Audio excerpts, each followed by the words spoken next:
যে ঘটনাটি ঘটে গেছে, পুরনো ঢাকায় যে ঘটনাটি ঘটে গেছে, যে ছেলেটি মারা গেছে বরঞ্চ তার সাথে হয়তো যুবদলের সম্পর্ক আছে, কিন্তু যে খুন করছে বা যে হত্যা করছে তাকে তো অন্য জায়গা থেকে, আমরা যেটা খবর পেয়েছি, অন্য জায়গা থেকে নিয়ে আসা হয়েছে তাকে।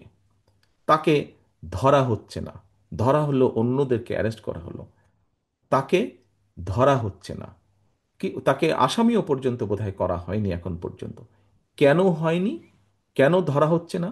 আমাদের পক্ষ থেকে তো একবারও বলা হয়নি যে তমুককে ধরা যাবে না, অমুককে ধরা যাবে, একবারও তো এই কথাটি বলা হয়নি। আমরা বরাবর বলে দিচ্ছি, একটু আগে যেটি আপনাদের সামনে বলেছি, বরাবর আমরা বলেছি অন্যায়কারী আইনের দৃষ্টিতে তার বিচার হবে। দলের সাথে তার কি সম্পর্ক, কিচ্ছু যায় আসে না তাতে। তাকে দল কোনো রকম প্রশ্রয় দিবে না। কেউ যদি কোনো অন্যায় করে থাকে, তাহলে প্রশাসন ধরছে না কেন তাকে?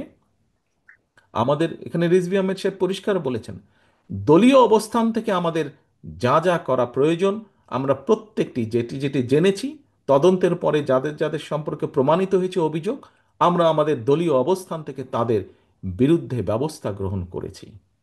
আইন শৃঙ্খলা বাহিনী কেন তাহলে বসে আছে? আইন শৃঙ্খলা বাহিনীকে চালায় কে? বিএনপি তো চালায় না, চালাচ্ছে তো সরকার। তাহলে সরকার কেন ব্যবস্থা নিচ্ছে না তাদের বিরুদ্ধে? সেটি দলেরই হোক বা সেটি অন্য কোনো লোকই হোক, কেন ব্যবস্থা নিচ্ছে না?